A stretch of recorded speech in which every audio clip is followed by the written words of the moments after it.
The path to true communion isn't opened through intellect or emotions. Have you ever noticed how frustrating it can be to try and understand God's things with your mind alone? How futile it is to strive to feel His presence only through emotions. The natural man desires to measure God with his reason and touch the spiritual through what is human, but he always fails. God isn't known through logic, nor through sentimental impulses.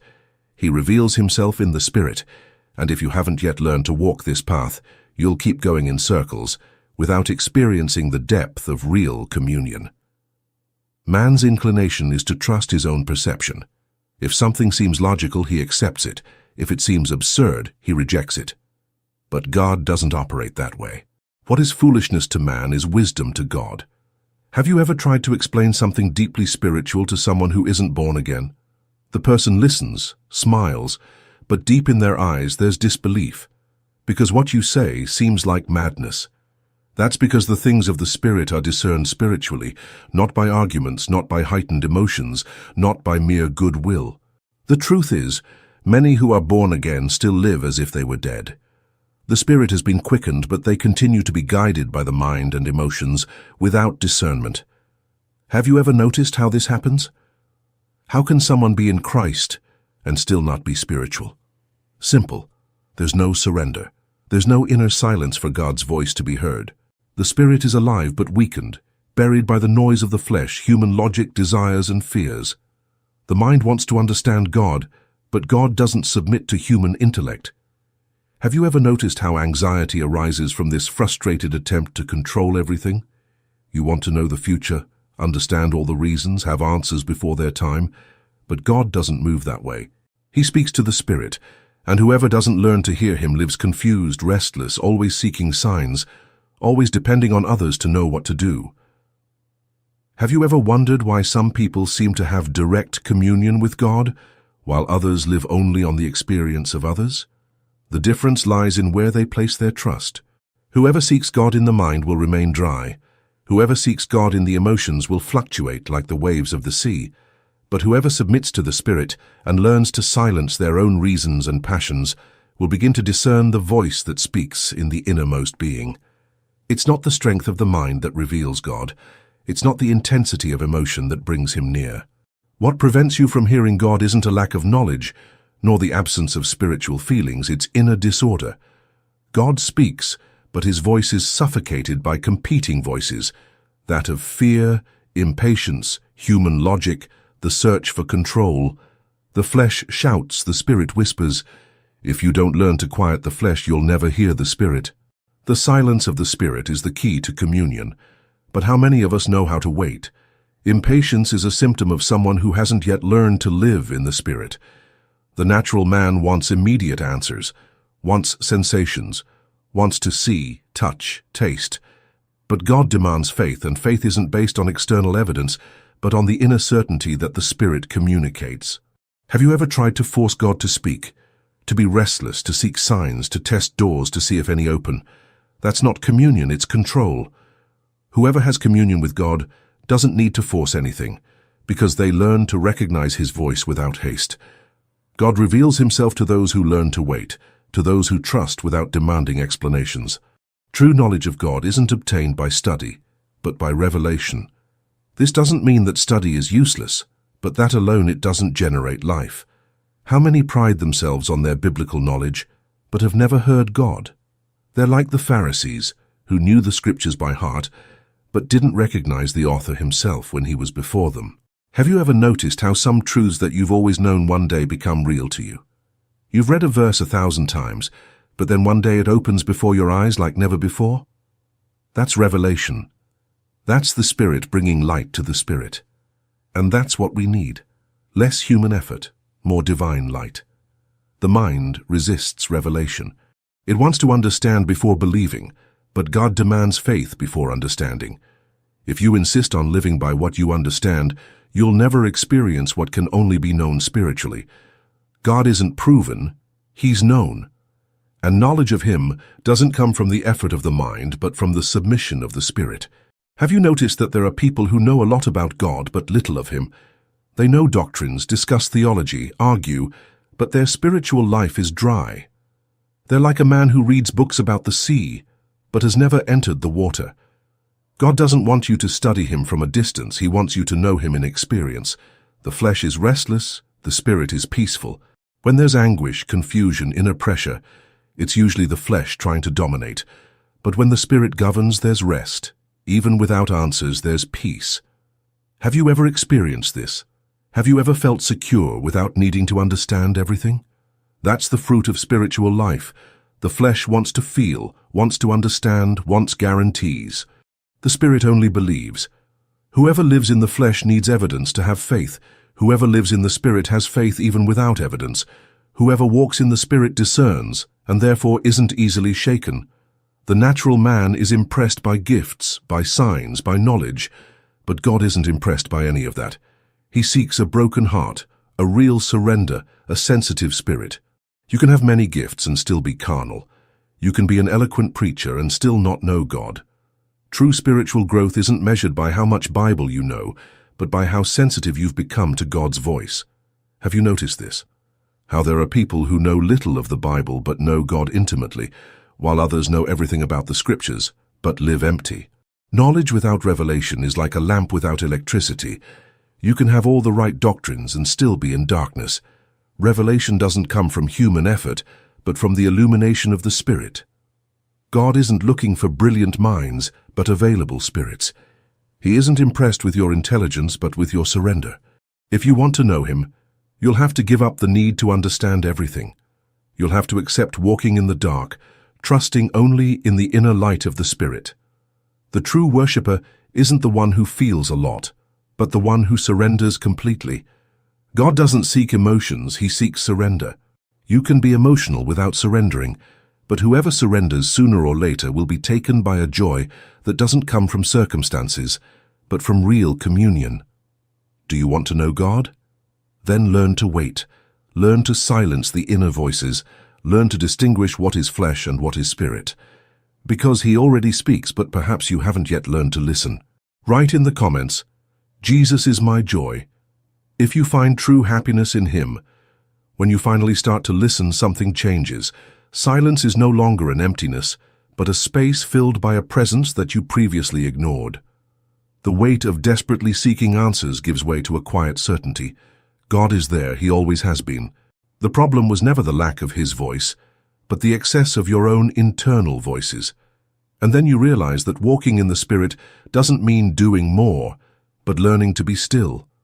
True communion isn't born of haste, effort, or a frantic search for signs, but of the silent confidence that he speaks and that you will hear in due time. Isn't it interesting how the spiritual world always seems to follow a logic contrary to that of the flesh? When you try to force it, nothing happens. When you learn to wait, everything opens up. When you demand signs, you receive silence. When you surrender to silence, you find answers. And now you realize that everything you've always wanted was already available, but your heart was too busy to notice. You wonder how many times God tried to speak, but you were distracted with worries, with volatile emotions, with endless reasoning. And then you understand that life in the Spirit isn't about learning more, but about unlearning what blocks his voice. Have you ever seen how a child trusts their father without needing explanations? If the father says, come, they come. If he says, wait, they wait. Not because they understand everything, but because they know the one who speaks. And then you see that this is what Jesus meant when he spoke about the faith of a child. It's not a naive faith, but a faith that doesn't demand control, that doesn't need guarantees before taking the next step. And you begin to notice that your life up to now has been an attempt to control God. You wanted explanations before obeying. You wanted to see before believing. You wanted to feel before surrendering, but God never submitted to that. He doesn't negotiate his way of acting. He doesn't condone your need for control. He waits. He waits until you give up trying to command him. He waits until you finally say, your will be done. And when you say that without reservation, something changes. God's voice has never been distant, but now you begin to discern it. It doesn't shout, but it's stronger than any shout. It doesn't impose itself, but it can't be ignored. And when you finally hear it, you realize that everything that previously seemed uncertain now makes sense. God doesn't give maps, he He gives directions. He doesn't reveal the whole path, but he says what the next step is, and that's enough. The flesh still tries to fight. It tries to argue, tries to question, tries to resist. But now you know how to identify when it's the flesh speaking and when it's the Spirit. And in realizing this, you learn to ignore the impulses of the soul.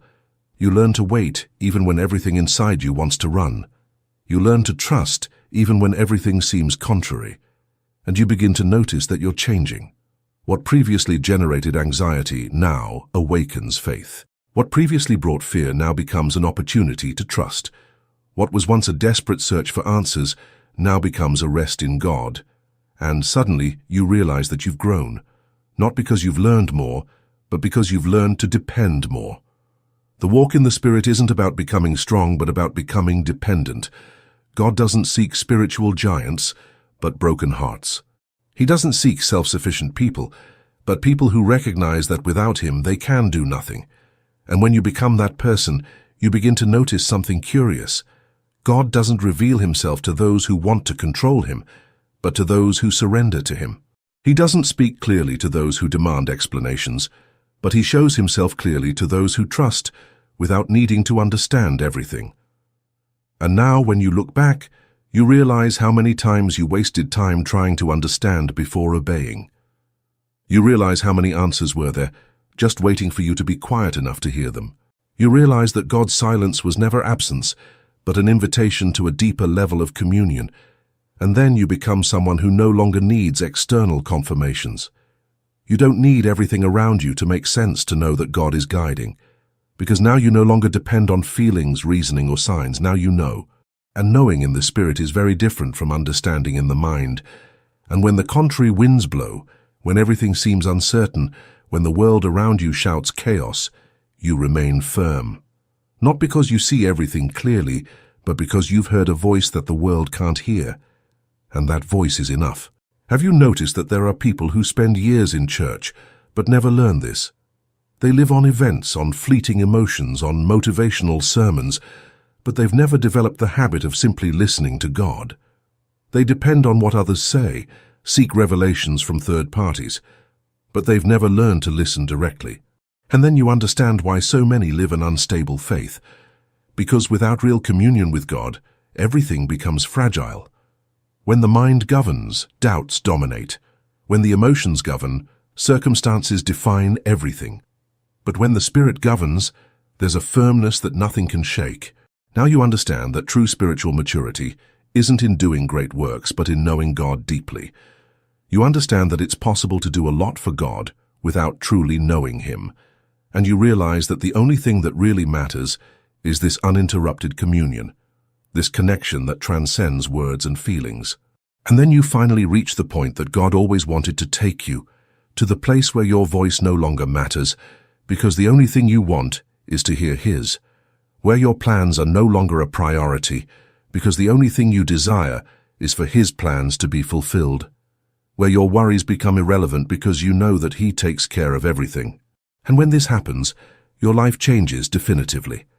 Because now you no longer walk by sight, but by faith. You no longer depend on signs, but on an internal certainty that the world can't understand. You no longer seek immediate answers, but rest in the voice of the one who already knows the end from the beginning. And then, for the first time, you understand what it means to be truly at peace. Not because everything is resolved, but because you found the one who is greater than any problem. Not because you have all the answers, but because you finally learned to listen to the only voice that really matters. Write in the comments, "The Holy Spirit is my friend," if you feel you can count on Him in all circumstances. And now you realize that the peace you've always sought wasn't in resolved circumstances, but in the voice you now know.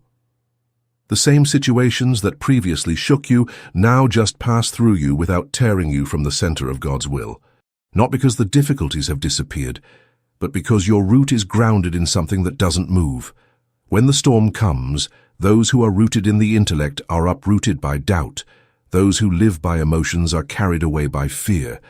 But those who know God in the Spirit remain unshaken, and that's what the enemy fears. He doesn't fear your words. He doesn't fear your theological knowledge. He doesn't fear your human efforts. What he fears is a strengthened spirit, a heart that has learned to rest in God without needing explanations, A child who no longer negotiates trust, but simply obeys. Because this one doesn't waver, this one doesn't get confused, this one doesn't surrender to fear. And a believer like that becomes a threat to the kingdom of darkness. What God wants to form in you isn't a disciplined religious person, but a child who lives according to the life of the Spirit. Someone who doesn't need external experiences to know that God is present. Do you see the difference, how there are people who only feel spiritual when everything around them confirms it? But whoever has learned to walk in the Spirit doesn't need signs or evidence or sensations. They just know. And now your prayer changes. Before you asked for answers, now you ask for more sensitivity to the Spirit. Before you asked God to remove obstacles, now you ask for strength to remain firm no matter what happens. Before your faith wavered with the winds of circumstance, now it's like a rock. Not because you've become stronger, but because you finally understood that strength was never in you, but in the one who dwells in you, and what was once effort now becomes a natural flow. Before you tried to connect with God, now you realize He was already there all along, just waiting for you to be still. Before you struggled to maintain faith, now faith sustains you without you having to fight. Before you wanted to feel God, now you know He's present, even when the silence seems deep. And then you understand that spiritual maturity isn't measured by how much you do, but by how much you depend. The natural person strives to achieve, the spiritual person rests in the certainty that God has already accomplished it. The natural person seeks proof, the spiritual person simply believes. The natural person tries to control, the spiritual person surrenders, and this surrender isn't passivity, but the pinnacle of trust. Have you ever noticed how those who trust God the most are the ones who despair the least? How those who have learned to hear His voice don't rush, don't force situations, don't try to manipulate circumstances, because they know. And knowing in the Spirit is much deeper than understanding in the mind. And now you become someone who carries that certainty. You enter an environment and bring peace, not because you have all the answers, but because you're rooted in the only answer that matters. You face challenges without despair, because you've learned that God's silence isn't absence, but trust.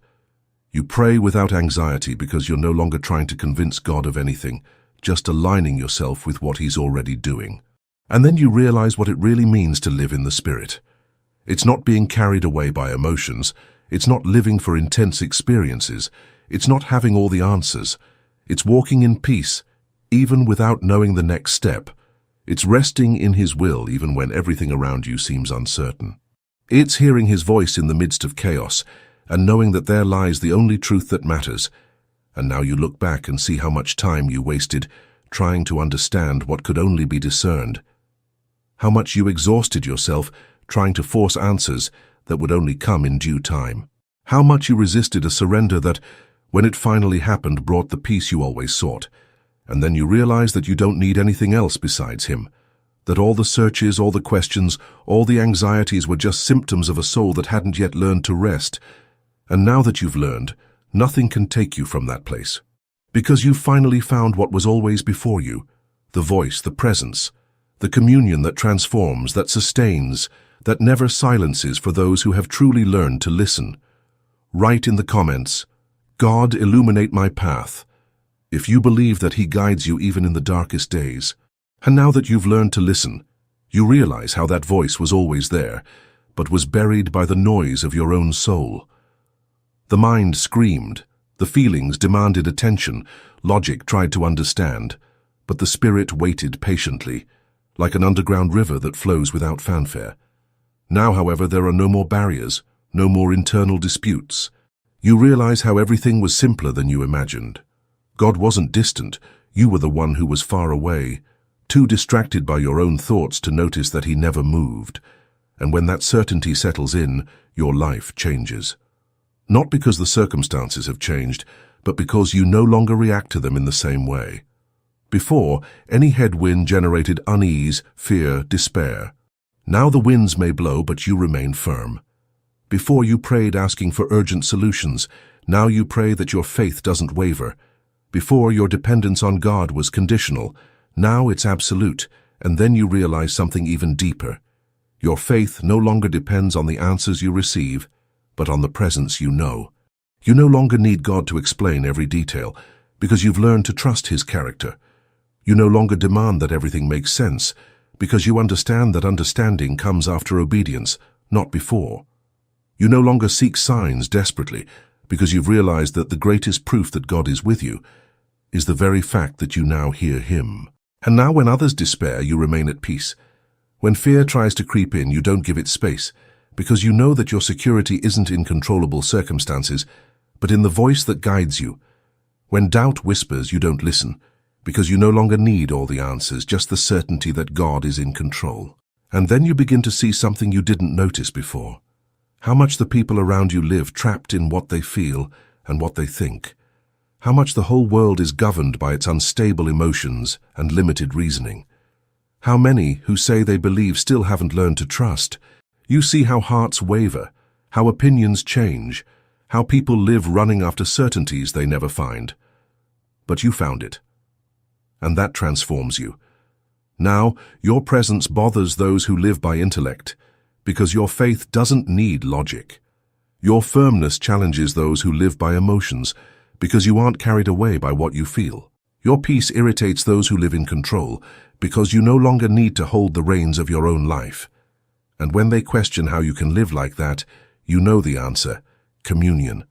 This communion that cannot be explained, only lived. This intimacy with God that isn't limited to rituals, but has become the very foundation of your existence. This voice that doesn't need to shout, because now you're attentive enough to hear it even in the softest whisper. And the more you grow on this path, the less you want the things that once seemed essential. What was once a relentless pursuit of recognition now has no value. What was once a need to be right, to prove your point to be right, is now irrelevant. What once generated anxiety now dissolves in the certainty that God already has everything planned. And then, without realizing it, you've become someone who doesn't need anything else besides Him. Distractions lose strength, worries become fleeting, anguish no longer finds space to take root, because now you live in the place where God always wanted you to be, completely surrendered. And this surrender doesn't mean the absence of challenges, on the contrary. Now you see that challenges will always exist, but your perspective has changed. Before you saw obstacles as threats, now you see them as opportunities to deepen your dependence on God even further. Before you ran away from storms, now you walk through them with the tranquility of someone who knows they aren't alone. Before you wanted to avoid suffering, now you understand that there's glory in enduring with faith what He allows, and then you realize that God has always worked to bring you to this point. All the difficulties, all the waits, all the answers that seemed delayed, all the closed doors, everything was part of this process. He was shaping you to trust without seeing, to rest without needing explanations, to move only by His voice. And now, when you look at those who still live tormented by uncertainties, you want them to experience what you have experienced. You see how many still live on the surface of faith, depending on external events, fleeting sensations, human confirmations. You see how there are still so many who know God by hearsay, but have never met Him face to face. And then you pray, not that they have more knowledge, not that they receive more gifts, but that they learn to be still and listen. Because you know that, once they hear, nothing will ever be the same. Once they recognize the voice that was always there, they will never settle for less. And now you understand why Jesus withdrew to lonely places. You understand why He didn't care about the approval of men, why He didn't let Himself be carried away by external pressures. He walked completely guided by the Father's voice, and that was enough, and that's how you want to live now. No longer being dragged by emotions, by doubts, by earthly needs, but being guided only by what is eternal, by what really matters. And when someone asks how you know that God is with you, you smile, because you know that this is the only thing you will never need to doubt again. Write in the comments, God is my refuge. If you believe that in Him is your protection and security. And now that this certainty fills you, everything else loses its dominion over you. God's voice is no longer a distant echo that you try to decipher, but a living reality within you. There's no more need for haste, anxiety, or fear. You walk knowing that He goes before you, and that's enough. Before any silence bothered you, made it seem like God had withdrawn, Now you understand that silence isn't absence, but trust. A father doesn't need to repeat 1,000 times what he has already taught. If he is silent, it's because he has already spoken, and now he expects you to act according to what you have received. You no longer need him to reaffirm his presence at every moment, because you have already learned to recognize it. And this change makes the world around you seem different. The same things that used to disturb you no longer affect you in the same way. You begin to see struggles not as obstacles, but as opportunities to deepen your trust even further. What was once a cause for despair now becomes an invitation to depend on him. And when you look at those who are still trapped in the need to feel, to control, to understand, you feel a burden for them, because you know how tiring it is to live like that. You remember when your faith depended on circumstances, when your peace wavered as situations changed. You remember the unease, the insecurity, the anguish of wanting to have all the answers and never feeling satisfied. But now, none of that governs you anymore. The world may be in chaos, but your soul remains at peace. The winds blow, but your house is founded on the rock. Because now you have learned that faith isn't just believing that God can, but resting in the fact that he knows, that he governs, that he has already decided, and this trust changes everything. Your prayer is no longer full of demands and anxious requests. Now, your words before God are more silent, more surrendered. You no longer pray trying to convince him of anything because you know that he already has everything planned. You just place yourself before him and let the Spirit speak what needs to be said. And when you look back, you realize how necessary the journey to get here was. You realize that God was never in a hurry, but was always working to bring you to this place. Each wait had a purpose. Each silence was a lesson. Each closed door was a direction to something better. Now, finally, you see. And this vision gives you a rest that nothing else can offer. You no longer need to struggle to understand everything, because you have already understood the main thing. God is faithful. That's enough. His faithfulness is greater than your fears. His presence is more real than any doubt.